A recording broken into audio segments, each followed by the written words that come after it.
I'd like to talk today about the two biggest social trends in the coming century and perhaps in the next 10,000 years. But I want to start with my work on romantic love, because that's my most recent work. What I and my colleagues did was put 32 people who were madly in love into a functional MRI brain scanner, 17 who were madly in love and their love was accepted, and 15 who were madly in love and they had just been dumped. And so I want to tell you about that first, and then go on into where I think love is going. What 'tis to love, Shakespeare said.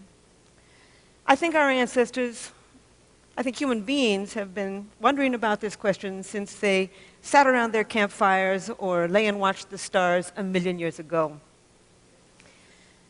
I started out by trying to figure out what romantic love was by looking at the last 45 years of research on just psychological research. And as it turns out, there's a very specific group of things that happen when you fall in love. The first thing that happens is what I call, a person begins to take on what I call special meaning. As a truck driver once said to me, he said, "The world had a new center, and that center was Mary Ann." George Bernard Shaw said it a little differently. He said, "Love consists of overestimating the differences between one woman and another." And indeed, that's what we do. And then you just focus on this person. You can list what you don't like about them, but then you sweep that aside and focus on what you do. As Chaucer said, love is blind. I'm trying to understand romantic love, I decided I would read poetry from all over the world. And I just want to give you one very short poem from 8th century China, because it's an almost perfect example of a man who is focused totally on a particular woman. It's a little bit like when you are madly in love with somebody and you walk into a parking lot, their car is different from every other car in the parking lot. Their wine glass at dinner is different from every other wine glass at the dinner party. And in this case, a man got hooked on a bamboo sleeping mat. And it goes like this. It's by a guy called Wan Chen. "I cannot bear to put away the bamboo sleeping mat. The night I brought you home, I watched you roll it out." He became hooked on a sleeping mat, probably because elevated activity of dopamine in his brain, just like with you and me. But anyway, not only does this person take on special meaning, you focus your attention on them, you aggrandize them, but you have intense energy. As one Polynesian said, he said, "I felt like jumping in the sky." You're up all night, you're walking till dawn, you feel intense elation when things are going well, mood swings into horrible despair when things are going poorly, real dependence on this person. As one businessman in New York said to me, he said, "Anything she liked, I liked." Simple. Romantic love is very simple. You become extremely sexually possessive. You know, if you're just sleeping with somebody casually, you don't really care if they're sleeping with somebody else.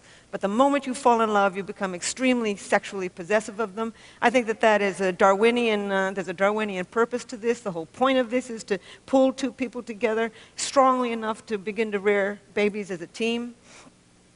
But the main characteristics of romantic love are craving, an intense craving to be with a particular person, not just sexually, but emotionally. You'd much rather, it would be nice to go to bed with them, but you want them to call you on the telephone, to invite you out, etc., to tell you that they love you. The other main characteristic is motivation. The motor in the brain begins to crank and you want this person. And last but not least, it is an obsession. When I put these people in the machine, before I put them in the MRI machine, I would ask them all kinds of questions. But my most important question was always the same. It was, what percentage of the day and night do you think about this person? And indeed, they would say, all day, all night. I can never stop thinking about him or her.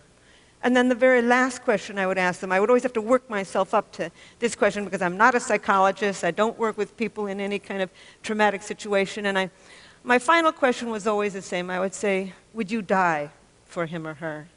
And indeed, these people would say yes, as if I had asked them to pass the salt. I was just staggered by it. So we scanned their brains, looking at a photograph of their sweetheart and looking at a neutral photograph with a distraction task in between, so we could look at the same brain when it was in that heightened state and when it was in a resting state. And we found activity in a lot of brain regions. In fact, one of the most important was a brain region that becomes active when you feel the rush of cocaine. And indeed, that's exactly what happens. I began to realize that romantic love is not an emotion. In fact, I had always thought it was a series of emotions from very high to very low, but actually it's a drive. It comes from the motor of the mind, the wanting part of the mind, the craving part of the mind, the kind of part of the mind when you're reaching for that piece of chocolate, when you want to win that promotion at work, the motor of the brain. It's a drive. And in fact, I think it's more powerful than the sex drive. You know, if you ask somebody to go to bed with you and they say no thank you, you certainly don't kill yourself or slip into a clinical depression. But certainly around the world, people who are rejected in love will kill for it. People live for love, they kill for love, they die for love. They have songs, poems, novels, sculptures, paintings, myths, legends. In over 175 societies, people have left their evidence of this powerful brain system. I have come to think it's one of the most powerful brain systems on Earth for both great joy and great sorrow. And I've also come to think that it's one of three basically different brain systems that evolved from mating and reproduction. One is the sex drive, the craving for sexual gratification. W.H. Auden called it an intolerable neural itch. And indeed, that's what it is. It keeps bothering you a little bit like being hungry. The second of these three brain systems is romantic love, that elation, obsession of early love. And the third brain system is attachment, that sense of calm and security you can feel for a long-term partner. And I think that the sex drive evolved to get you out there looking for a whole range of partners. You can feel it when you're just driving along in your car. It can be focused on nobody. I think romantic love evolved to enable you to focus your mating energy on just one individual at a time, thereby conserving mating time and energy. And I think that attachment, the third brain system, evolved to enable you to tolerate this human being at least long enough to raise a child together as a team. So with that preamble, I want to go into discussing the two most profound social trends, one of the last 10,000 years, and the other certainly of the last 25 years, that are going to have an impact on these three different brain systems: lust, romantic love, and deep attachment to a partner. The first is women moving into the workforce. I've looked at 130 societies through the demographic yearbooks of the United Nations, and everywhere in the world, except for actually 129 out of 130 of them, women are not only moving into the job market sometimes very, very slowly, but they're moving into the job market and they're very slowly closing that gap between men and women in terms of economic power, health, and education. It's very slow. For every trend on this planet, there's a counter trend. We all know of them. But nevertheless, the old Arabs say, the dogs may bark, but the caravan moves on. And indeed, that caravan is moving on. Women are moving back into the job market. And I say back into the job market because this is not new. For millions of years on the grasslands of Africa, women commuted to work to gather their vegetables. They came home with 60 to 80% of the evening meal. The double-income family was the standard, and women were regarded as just as economically, socially, and sexually powerful as men. In short, we're really moving forward to the past. Then women's worst invention was the plow. With the beginning of plow agriculture, men's roles became extremely powerful. Women lost their ancient jobs as collectors, but then with the Industrial Revolution and the post-industrial revolution, they're moving back into the job market. In short, they are acquiring the status that they had 1,000,000 years ago, 10,000 years ago, 100,000 years ago. We are seeing now one of the most remarkable traditions in the history of the human animal. and it's going to have an impact. I generally give a whole lecture on the impact of women on the business community. I'll only just say a couple things and then go on to sex and love. There's a lot of gender differences. Anybody who thinks men and women are alike simply never had a boy and a girl child. I don't know why it is that they want to think that men and women are alike. There's much we have in common, but there's a whole lot that we do not have in common. We are, in the words of Ted Hughes, I think that we were built to be, we're like 2 feet. We need each other to get ahead. But we did not evolve to have the same brain. And we're finding more and more and more gender differences in the brain. I'll only just use a couple and then move on to sex and love. One of them is women's verbal ability. Women can talk. Women's ability to find the right word rapidly, basic articulation, goes up in the middle of the menstrual cycle when estrogen levels peak, but even at menstruation, they're better than the average man. Women can talk. They've been doing it for 1 million years. Words were women's tools. They held that baby in front of their face, cajoling it, reprimanding it, educating it with words. And indeed, they're becoming a very powerful force, even in places like India and Japan, where women are not moving rapidly into the regular job market. They are moving into journalism. And I think that the television is like the global campfire. We sit around it, and it shapes our minds. Almost always when I'm on TV, the producers who call me, who negotiate what we're going to say, is a woman. In fact, Solzhenitsyn once said, to have a great writer is to have another government. Today, 54% of people who are writers in America are women. It's one of many, many characteristics that women have that they will bring into the job market. They've got incredible people skills, negotiating skills. They're highly imaginative. We now know the brain circuitry of imagination, of long-term planning. They tend to be web thinkers because the female parts of the brain are better connected. They tend to collect more pieces of data when they think, put them into more complex patterns, see more options and outcomes. They tend to be contextual, holistic thinkers, what I call web thinkers. Men tend to, and these are averages, tend to get rid of what they regard as extraneous, focus on what they do, and move in a more step-by-step thinking pattern. They're both perfectly good ways of thinking. We need both of them to get ahead. In fact, there's many more male geniuses in the world, and there's also many more male idiots in the world. When the male brain works well, it works extremely well. What I really think that we're doing is we're moving towards a collaborative society, a society in which the talents of both men are becoming understood and valued and employed. But in fact, women moving to the job market is having a huge impact on sex and romance and family life.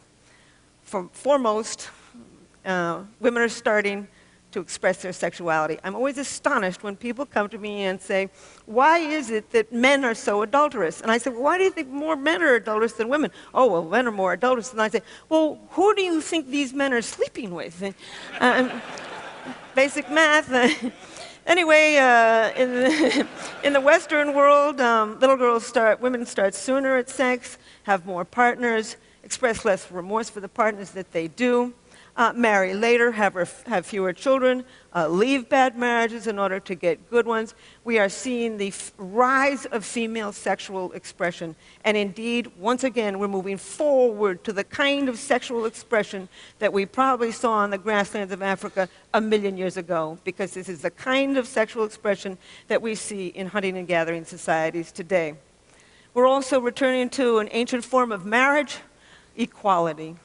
They're now saying that the 21st century is going to be the century of what they call the symmetrical marriage, or the peer marriage, or the companionate marriage. This is a marriage between equals, moving forward to a pattern that is highly compatible with the ancient human spirit. We're also seeing a rise of romantic love. 91% of American women and 86% of American men would not marry somebody who had every single quality they were looking for in a partner if they were not in love with that person. People around the world, in a study of 37 societies, want to be in love with the person that they marry. Indeed, arranged marriages are on their way off this braid of human life. I even think that marriages might even become more stable because of a second great world trend. The first one being women moving into the job market, the second one being the aging world population. They're now saying that in America, that middle age should be regarded as up to age 85. Because in that highest age category of 76 to 85, only as much as 40% of people have nothing really wrong with them. So we're seeing this a real extension of middle age. And I looked, for one of my books, I looked at divorce data in 58 societies. And as it turns out, the older you get, the less likely you are to divorce. So the divorce rate right now is stable in America, and it's actually beginning to decline. It may decline some more. I would even say that with Viagra, estrogen replacement, hip replacements, and the incredibly interesting women. Women have never been as interesting as they are now. Not at any time on this planet have women been so educated, so interesting, so capable. And so I honestly think that if there really was ever a time in human evolution when we have the opportunity to make good marriages, that time is now. However, there's always kinds of complications in this. These three brain systems, lust, romantic love, and attachment, don't always go together. They can go together, by the way. That's why casual sex isn't so casual. With orgasm, you get a spike of dopamine. Dopamine is associated with romantic love, and you can just fall in love with somebody who you're just having casual sex with. With orgasm, then you get a real rush of oxytocin and vasopressin. Those are associated with attachment. This is why you can feel such a sense of cosmic union with somebody after you've made love to them. But these three brain systems, lust, romantic love, and attachment, aren't always connected to each other. You can feel deep attachment to a long-term partner while you feel intense romantic love for somebody else, while you feel the sex drive for people unrelated to these other partners. In short, we're capable of loving more than one person at a time. In fact, you can lie in bed at night and swing from deep feelings of attachment for one person to deep feelings of romantic love for somebody else. It's as if there's a committee meeting going on in your head as you are trying to decide what to do. So I don't think, honestly, we're an animal that was built to be happy. We were an animal that was built to reproduce. I think the happiness we find, we make. And I think, however, we can make good relationships with each other. So I want to conclude with two things. I want to conclude with a worry. I have a worry, and with a wonderful story. The worry is about antidepressants. Over 100 million prescriptions of antidepressants are written every year in the United States. And these drugs are going generic. They are seeping around the world. I know one girl who's been on these antidepressants, serotonin-enhancing, SSRIs, serotonin-enhancing antidepressants, since she was 13. She's 23. She's been on them ever since she was 13. I got nothing against people who take them short term when they're going through something perfectly horrible and they want to commit suicide or kill somebody else. I would recommend it. But more and more people in the United States are taking them long term. And indeed, what these drugs do is raise levels of serotonin.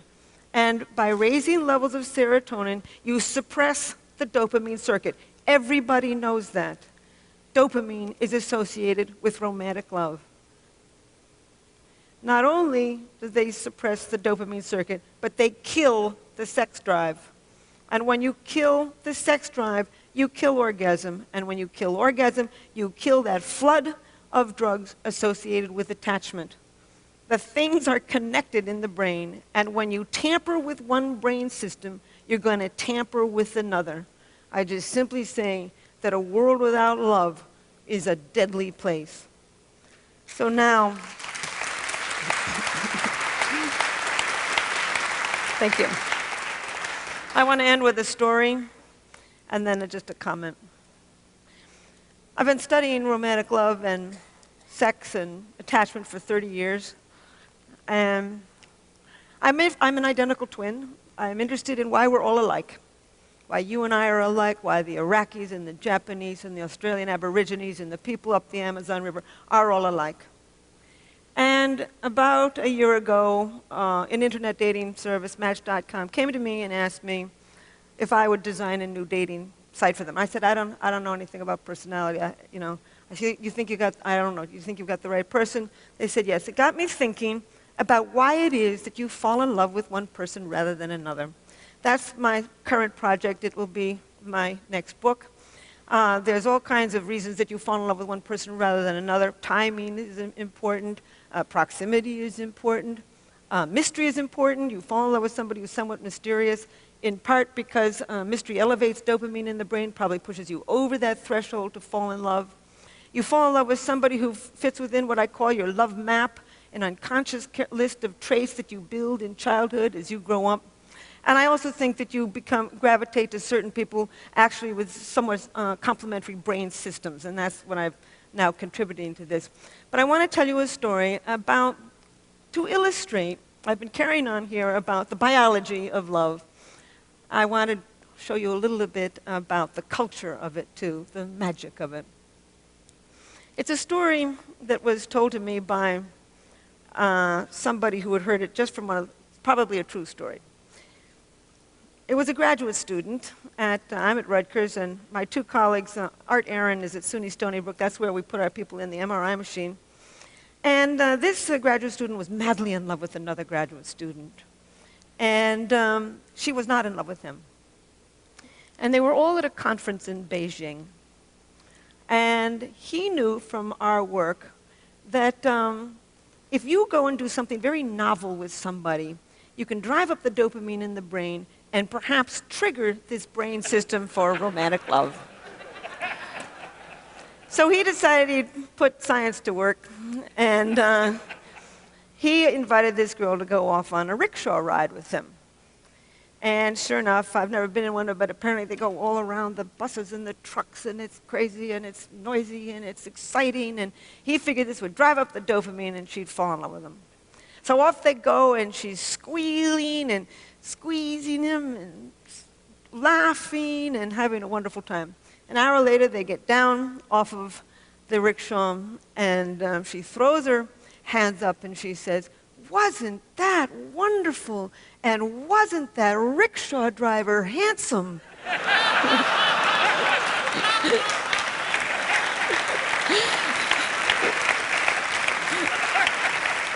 There's magic to love. But I will end by saying that millions of years ago, we evolved three basic drives: the sex drive, romantic love, and attachment to a long-term partner. These circuits are deeply embedded in the human brain. They're going to survive as long as our species survives on what Shakespeare called this mortal coil. Thank you. Helen Fisher. Right,